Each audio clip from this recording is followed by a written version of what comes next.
So ayan guys, good morning. Yan. Gagawa natin ng hapunan yung mga manok natin. Yan, nakikita niyo yung orange na yan. Yan, gagawin natin sila ganyan. Bumili tayo ng tubo kaya sa hardware. Yan. Gagawa natin sila lahat ng ganyan para may hapunan sila. Update ko kayo mamaya pag natapos na natin yan. Yan. Ganyan siya para medyo mataba-taba yung paghahaponan nila. So ayan guys. Bali sa isang tubo magawa tayong tatlo.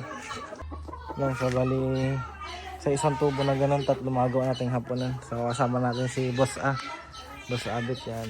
Wala pa siya nagagawa. Sa update namin guys mamaya kapag natapos na natin yung mga hapunan ng mga manok natin. So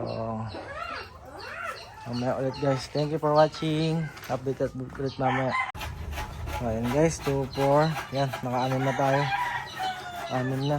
Saktong-sakto na yan sa 6 na flying pen. Ayan, no. Sa first, bali nakapauna pala tayo ng sisiw. Bali ito. Sa 15 pieces, bali siyam yung napisa. Sa inahin lang yan. Yan, nakapisa siya ng siyam. Yung sinalang natin, hindi pa nagpipisa. So, update ko kayo pag yung sinalang natin. Mamaya pala magsasalang tayo ulit ng itlog.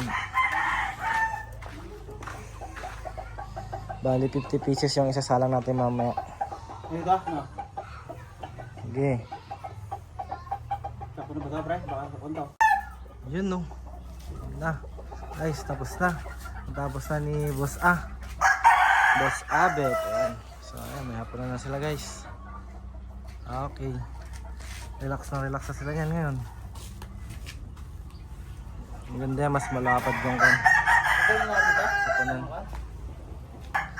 So, ayan lang guys. So, thank you for watching guys. Ano masabi mo Boss okay daw, pagod siya.